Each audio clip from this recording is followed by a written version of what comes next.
What up? It's Rob Parker from Fox Sports Radio, and you're checking out Scoop B Radio. Scoop B Radio in your area code, on the plane, on the train, everywhere you need to be. I am your host, Brandon Scoop B Robinson. Make sure to subscribe to Scoop B Radio on all streaming platforms. Make sure to follow me on Twitter and Instagram at Scoop B, and make sure, most importantly, that you tune in because the man, the myth, the legend, Rob Parker joins us today. Brother, what's going on? What's up, Scoop B? How are you? Working my tail off and keeping up with you. I believe it. That's the only way I know you. As always, hard working. You got to make it happen for yourself. Can't wait around for people to do it for you because it ain't going to get done. Nope, not at all. And what I like about you, and we're going to talk about that in a minute, is you have got Detroit's radio on lock, sports rap radio, the only Black-owned radio station in Detroit. Is that correct? No. Sports first.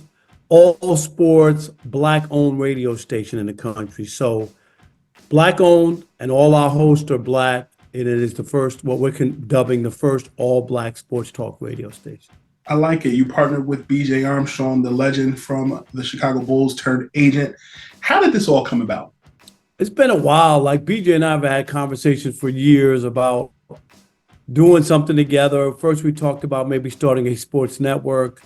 We looked at the numbers. It's just too daunting, you know what I mean? And then that was like, okay, the idea was just basically, let's get a platform for us, by us. You know, it's as simple as that.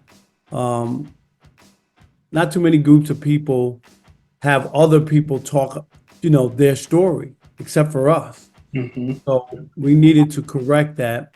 And then in Detroit, about 4 years ago, the all sports station there had no full-time Black host on in a city that's 83% Black. That's when it really hit me on how much out of the mix we are, how little our voice and opinion matters. I mean, even in a city like that. And I just felt like I wanted to do something. So BJ Armstrong, Mo Ways, who played football at Michigan, a kid from Detroit, and Dave Kenny, who played football and ran track at UConn. We all came together and came up with this idea. You know, it's a lot of work. It'll take a lot to make this happen, but this is it's a dream come true. We've been on the air for over a month now, and it's a long-term plan. It's not just about Detroit. We're making the blueprint, and we want to turn this into a network and hope that, you know, we're in the top 20, 25 Black markets in the next year or so. For those who are tardy to the party, Sports Rap Radio is now live and direct worldwide. Visit sportsrapradio.detroit.com and click listen live to keep up as they bring you the best in sports and hip hop 7 days a week. Did I get that right, Rob? You got that right. That was perfect. And the response in Detroit has been tremendous, and around the country, because people are curious about this. We've all lived in cities and situations that maybe aren't the best as far as sports talk, or hearing people that sound like us share some of our ideas. This is where we all fell in love with it. You, me, being in the barbershop in the neighborhood, listening to guys talk about sports and debating topics and issues. And that's really what we're doing. We're not reinventing the wheel. We don't have a particular spin on our commentary. We're talking about sports, and the voices you hear sound a lot more like you. For sure. One thing I've always admired about you from afar, QGTM, please get the money. You definitely have used your voice, your platform, your connectivity, and entrepreneurial strength to diversify and not just be seen as a media personality, whether that's owning a barbershop, whether it's the radio venture, whether it's, you know, doing the Odd Couple at Fox Sports, but then also doing the NBC thing during the anchoring and hosting during the NFL season. I'm curious, I've never asked you this. What was your family dynamic? What did you watch entrepreneurially that made you so entrepreneurial? It's a great question. You know what? The running joke when I was growing up, I always said I wanted to work at the donut spot at the bus terminal. That was like my running joke because I loved donuts as a kid. But no, you know what? I always wanted to own a barbershop. And I don't know, it wasn't in my family, but it just connected to sports and sports talk and all that. I just thought it was a great place, a barbershop. It's a cash business. It's a place people have, you know, really can make a good living and, and have a trade. And I just always admired like people who own barbershops. So I wanted one.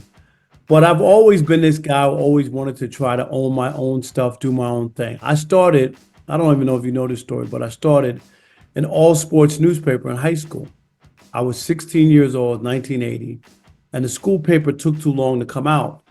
So here I am, this kid with all this time and energy. Like, maybe we should do all sports, make it come out on time once a month. Went to the principal with the idea. The guy barked at me, nope, old white guy. Like, instead of being like embracing this young black kid who's talking about journalism, he's like, no, we can't do it. The kid's only going to throw it on the ground. Then he caught himself. He was like, well, we don't have money for it. So I said very, plainly, what if I raise the money myself? If I raise the money for the printing cost, can we do the paper? He's like, yeah, sure, why not? Again, 16-year-old kid, I go out, I buy the 3 daily newspapers in New York, the New York Times, the New York Post, and the Daily News. And I look on the mass page or whatever, looking for the editors and the publishers. So I found all publishers. I had the mailing address. I wrote 3 letters to those 3 newspapers. The Daily News is my favorite paper. They never wrote me back. The New York Times wrote me back, said it was against their company policy to help people start newspapers. Scoop B, I'm 16, I'm in high school, they're acting like I'm competition. So somebody sat down at a typewriter and actually wrote that letter. I wish I would have saved it. And then the last letter came from the New York Post. I can remember to this day, looking at the envelope, it just said 210 South Street. That's where the paper used to be located. And opened it up, and there was a check for $50 to start my newspaper in 1980. Wow. And guess who I sent that letter to? Oh, None other than Rupert Murdoch. Rupert Murdoch is who I addressed that letter to. And had he turned it over to a secretary or whoever found that letter, decided to send me $50 to start the newspaper, and boom, that was it. I thought after that, I couldn't be stopped. And the crazy part is, there was a newspaper for a lot of younger people watching or whatever, listening, called The National, an all sports newspaper. So my newspaper in high school came out in 1980. The National, I believe, debuted in 1989. I was 9 years ahead of this whole idea of a all sports newspaper. So I always looked at that and always thought that was pretty cool. I like it. I like it. Tell me more about MLB Bro. MLB Bro is one of my most favorite things I've done in this business because we cover black and brown Major League Baseball players. Last year, Major League Baseball partnered with us. They love what we're doing. They monitored our site for 2 years.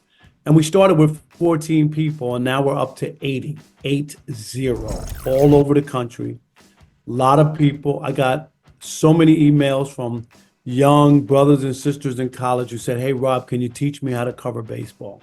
And to me, that's the greatest feeling in the world, is to, get that kind of response where people are looking for an opportunity and looking to learn. So that's really where MLB Bro is. Of course, it's about covering the major league players, but it's also about developing future writers, broadcasters, content creators. I just cannot I couldn't be happier. We have such a talented staff. We have some major leaguers on it, Jock Jones, Latroy Hawkins. We have some former Major League Baseball players' sons, Jalen Gilkey, Bernard Gilkey's son, Gary Sheffield Jr., Gary Sheffield's son. They all work on staff. It's a really great site. We do a lot of stuff. You see us on social all over the place. Of course. I don't think if you're on social media, there's no way you don't know about MLBBro.com. Chef is my cousin by blood. No, I didn't know that. Yes. So I've definitely been paying attention to what you guys have been doing with MLB Bro, Kelsey Nicole Nelson, Nick Hamilton. They speak very well of you and the enterprise that MLB Bro is. So congratulations on your success on that. Appreciate it. Yeah, we're rolling into, this is our year 4. We'll be at the All-Star game. We've covered every All-Star game since we put this together. We'll be down there 4 strong. So I'm looking forward to it. And it continue to grow. In fact, I'll break this on your show that next weekend we will debut on HBCU Go.TV with a 30-minute MLB Bro show, a TV show every week starting next weekend. So that's exciting news. Jalen Gilkey will be the host of that show. I like it. I like it. Jalen Gilkey, big ups to him, big ups to you. MLB Bro making headway on HBCU Network, and as well as the Black Sports Rap Radio Network, as well as what you're doing with the big homie Chris Broussard over at Fox Sports Radio, The Odd Couple. How did that come about? It's funny, Chris and I have known each other forever. At NABJ, National Association of Black Journalists, convention in Detroit in 1992, I met 2 people. I remember that convention. I met Chris Broussard and Steve Smith from Queens. Those are the 2 people I met in 1992. If you could imagine, I remember sitting at a table, and one of my co-workers from the Cincinnati Enquirer brings this guy over by the arm and says, "Hey, this guy wants to be a sports writer. His name is Steve Smith from Queens." Sits him down next to me. And I said, I'm from Queens. Talked. I used to read his clips. Steve tells a story. I'm sure you've heard it over and over. But so Steve wound up being like one of the first people I ever mentored in my career. So it was great. And then Chris Broussard, I met as well at that convention.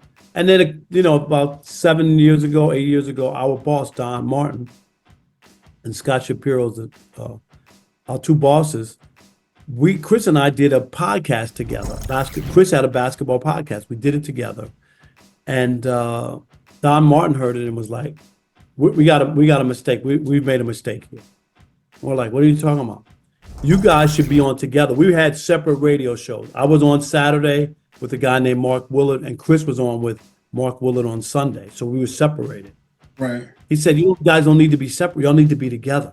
The chemistry, the energy I heard on that podcast was for radio. So they put us on Sunday. We did a once a week Sunday show for like 6 months. And then they gave us the time slot, 4 to 7 Pacific, 7 to 10 Eastern. And we're into our 6th year. And we are truly the odd couple. Chris and I are 2 different kind of guys, but we have a lot of respect for each other. And if you've heard our show, we've argued, we yell at each other, we get mad, kind of like brothers do. But we have a degree of respect. We never cross the line. And at the end of the day, it's just a radio show. So that's how we put it after it's all done. I'm not holding any grudges or being mad. Like some people can't do it. And that's why radio shows break up. Guys can't get along. So that is not the case when it comes to me and Chris. Well, I'm thankful that I've had the distinction of being a guest on Sports Rap Radio, but I've also been a guest on The Odd Couple many moons ago, a couple years ago, talking about that whole Nets, Kyrie, Kevin Durant, James Harden debacle. And now they're all on their own different teams, making things happen. And keeping with that topic, I'm curious, Klay Thompson, did you like the move to Dallas? I didn't. I think Klay is like a lot of athletes who can't accept that they're not the same player. And they have this idea that they want to go somewhere and prove something.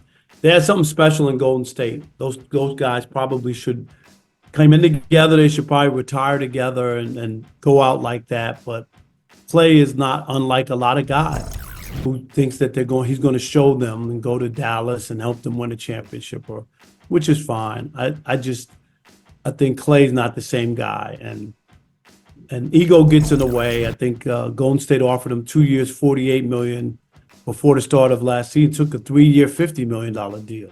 So what really changed? Ego's got right. Yeah. That's what happens. You get ego and then you're going to try to justify it saying because they don't have state income tax. Is that really what it is? I think it's special. I always thought Derek Jeter playing his entire career for the Yankees, special. I thought Tom Brady should have played his whole career in New England. I think those things are cool if they're able to happen. Um, Not everybody gets to do it, but I think it's cool if you can. Couple more questions. Anthony Davis, if the Lakers, hypothetically, don't get it together by the All-Star break, if you're Anthony Davis, do you ask out? No, I think he's the future of the team. I don't think he does. I don't think it's going to get together. I really don't. Um, I'm not expecting much from the Lakers, and especially when you look at the West, where it is, it's locked and loaded. A lot of good teams.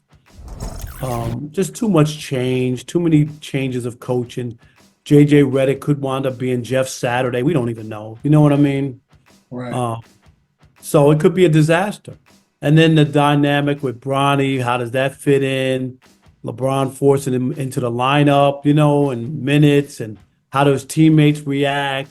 There's just a lot of stuff there that could blow up and be toxic. It really could be. Two-part question. During your time at ESPN, people made much of what you said about RG3. You've apologized, you've moved on. But I have a two-part question. One, did you and RG3 ever talk about it? And two, what do you think about his career and how he's morphed as both an analyst and as a personality? No, we never had a personal conversation. I mean, he said comments that he thought what went down after it was over the top, which I thought was, but it is what it is. Like I said, I just moved on. That was not my intentions of doing anything other than bringing some insight to a conversation that we had scheduled on ESPN. I know he was doing the Monday Night Football. I don't think he's doing that anymore, but he turned into somebody that people watch or whatever. I know he's wacky on social media with some stuff, but he's made a second career for himself. After his football career was really cut short because he was still young when he stopped playing. Mm-hmm. And I know he briefly talked about a comeback or whatever, but that didn't shake out. So, yeah, he's done just fine for himself in the media landscape. He has, and so have you.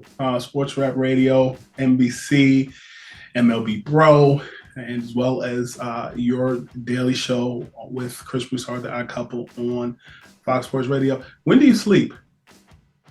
I really don't. I'm not a big sleeper. I'm a big dreamer.